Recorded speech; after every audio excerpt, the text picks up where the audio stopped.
अष्टावक्र कहते हैं कि यदि आप अपने आप को अपने शरीर से भिन्न समझ लें, तो आपके सभी दुखों का अंत हो जाता है। आप तत्क्षण उस परम आनंद को प्राप्त हो जाते हैं। वाक़ई ये बात अष्टावक्र जैसा ही व्यक्ति कोई कह सकता है। क्योंकि अष्टावक्र वो अष्टावक्र हैं, जब राजा जनक की सभा में शास्त्रार्थ हो रहा था। उस सभा में वो पहुँचे और उनका जो शरीर था, वो पूरा शरीर उनका टेढ़ा-मेढ़ा था। इसीलिए उनका नाम उनके पिता ने अष्टावक्र रखा था, क्योंकि उनका शरीर ही था ऐसा कि चलें तो लोगों को हँसी आ जाए, जो हँसना ना चाहें उन्हें भी हँसी आ जाए। तो वो राजा जनक की सभा में पहुँचे, जहाँ पर बहुत सारे ज्ञानी, विद्वान देश भर के वहाँ बैठे हैं शास्त्रार्थ करने के लिए, ब्रह्म की चर्चा के लिए। और जैसे ही उन्होंने अष्टावक्र को हिलते-डुलते वहाँ पहुँचते देखा, ठहाके लगा के लोग हँसने लगे, पेट पकड़ के हँसने लगे। और जब वो हँसने लगे तो अष्टावक्र उन्हें देख कर के उनसे भी अधिक तेजी से हँसने लगे और जोर से हँसे। अष्टावक्र की हँसी देख कर के सबकी हँसी बंद हो गई। राजा जनक ने उनसे पूछा कि ये सब हँसते हैं, मुझे कारण पता है क्यों हँसते हैं। मैं भी हँसा था। लेकिन महर्षि, आप क्यों हँसे? तो अष्टावक्र ने कहा, मैं इसलिए हँसा कि आपने इन चमारों की सभा बना रखी है ब्रह्म की चर्चा के लिए। इस शब्द का, इस शब्द चमार का जो सही सही जिसने इसका विवरण दिया, जिसका इसका प्रयोग किया, वो अष्टावक्र ही थे। चमार अर्थात जिसकी सोच चमड़ी से आगे बढ़ी ही नहीं। चमार चमड़ी का ही काम करता है ना, तो वो पशु मर जाते हैं, उनकी चमड़ियां निकाल करके उनके जूते बनाना, उनको बेचना इत्यादि ये काम होता है उस चमार वर्ग के लोग का। लेकिन अर्थात उसकी जो सोच है वह चमड़ी तक ही आधारित है, उससे आगे बढ़ नहीं पाई है। और यहाँ ये लोग हैं, इनकी सभा बिठा रखी है, किसके लिए? उस परम ध्येय की चर्चा के लिए, उस परमात्मा की चर्चा के लिए। समझ नहीं आता कि ये मुझ पर हंस रहे हैं या उस परमात्मा पे हंस रहे हैं जिसने मुझे बनाया है।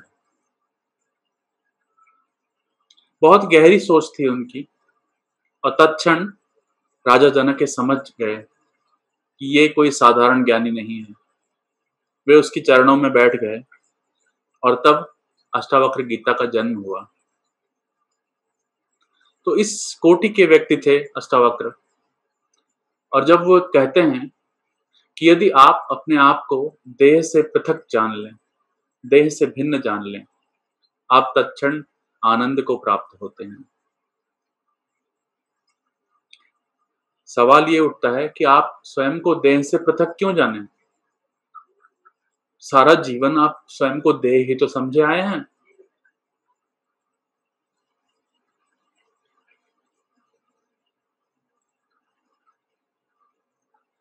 अच्छा, आप ये सोचिए, जब आप छोटे थे और आप मान लीजिए कि आपका जो घर था वो 1 कमरे या 2 कमरे का था। फिर आप बड़े हुए, आपकी शादी हुई, बीवी बच्चे हुए, आपका घर जो है आपने बड़ा घर ले लिया, 4-5 बेडरूम है उसमें, क्या क्या पता बंगलो ले लिया, और बड़ा घर है आपका, 3-4 घर हो गए आपके। तो एक छोटे घर से आप बड़े घर में आ गए, है ना? तो क्या आप अपने आप को वह घर समझते हैं? आप अपने आप को वो घर तो नहीं समझते ना। आपको ये पता है कि आपके पास छोटा घर था, आप छोटे घर में रहते थे और आप अब बड़े घर में रहते हैं। लेकिन आप वो घर नहीं है ना।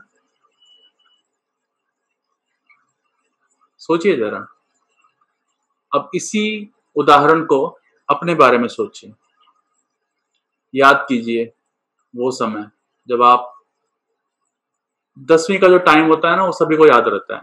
स्पेशली जब वो एग्जाम का टाइम होता है, आप जब तैयारी कर रहे होते हैं, एग्जाम का पहला दिन होता है, बहुत टेंशन होती है।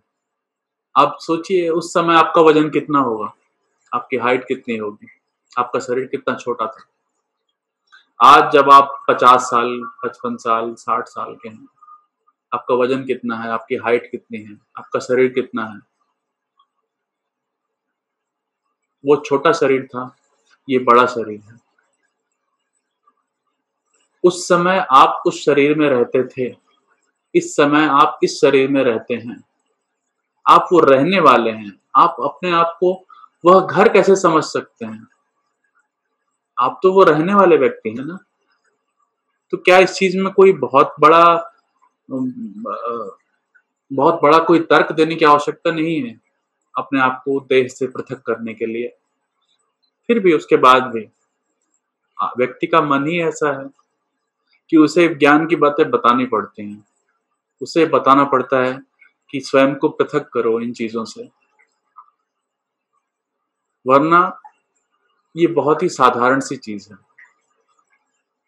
इस बात को समझने में कोई बहुत तकलीफ नहीं होती कि मैं यह शरीर नहीं हूं, मैं शरीर के भीतर रहने वाला कुछ हूं।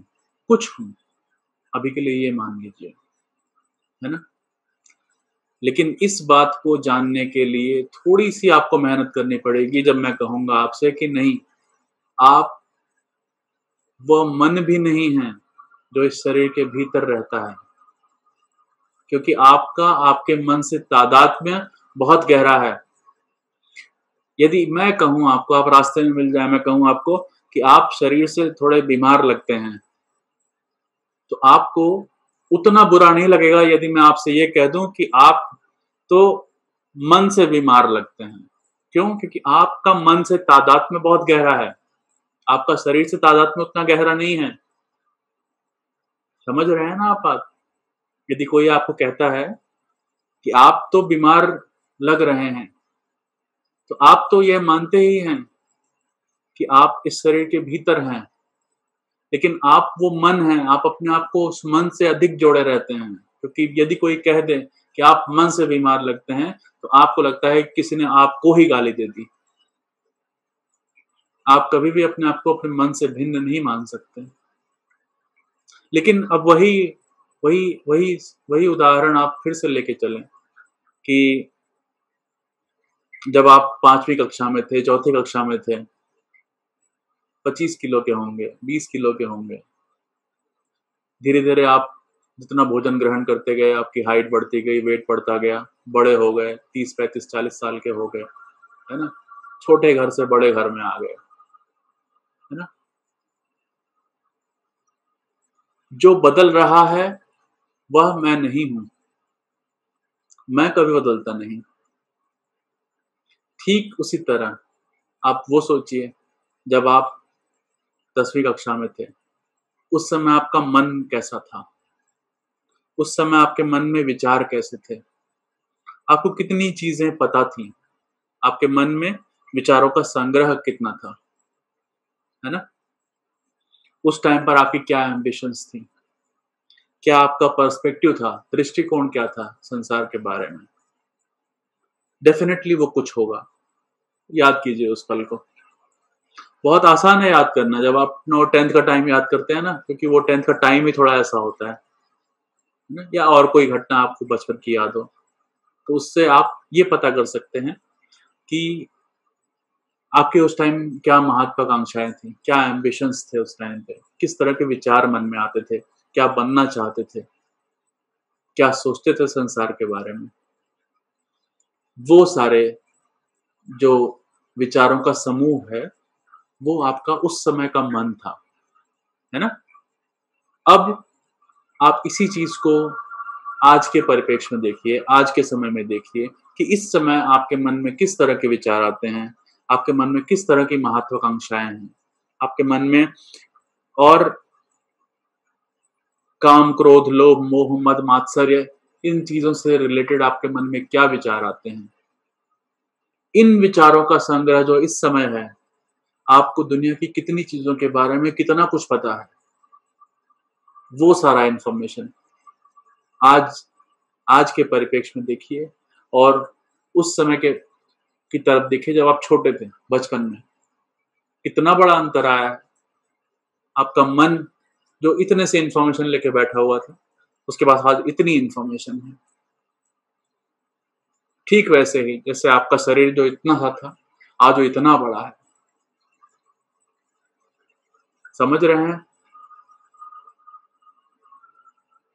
आप यह शरीर नहीं है, आप यह मन भी नहीं है। जो सतत बदलता रहता है, वह मैं नहीं हूं। मैं अपरिवर्तनीय हूं, जिसके सामने सभी परिवर्तन होते रहते हैं। जैसे वो चाक की धुरी होती है ना, कुम्हार को देखा है आपने मटका बनाते हुए, जब घुमाता है तो सारे बिंदु परिवर्तनशील होते हैं, सब कुछ घूम रहा होता है, लेकिन जो उसकी धुरी होती है ठीक एक जगह पे टिकी होती है। तो जो ठीक एक जगह पे टिका हुआ अपरिवर्तनीय है, वह मैं हूं। शेष सब कुछ, वह आपके कितने भी नजदीक क्यों ना हो, कितने भी नजदीक क्यों ना हो, लेकिन वह बदल रहा है। और जो बदल रहा है, उसे अपने आप से सब्ट्रैक्ट करते रहिए, घटाते रहिए, निकालते रहिए। तो जो शेष बच जाता है, जो कभी बदला नहीं था, वो जो अपरिवर्तनीय था, वही मैं हूं। ये आत्म साक्षात्कार की एक विधि है। प्रणाम।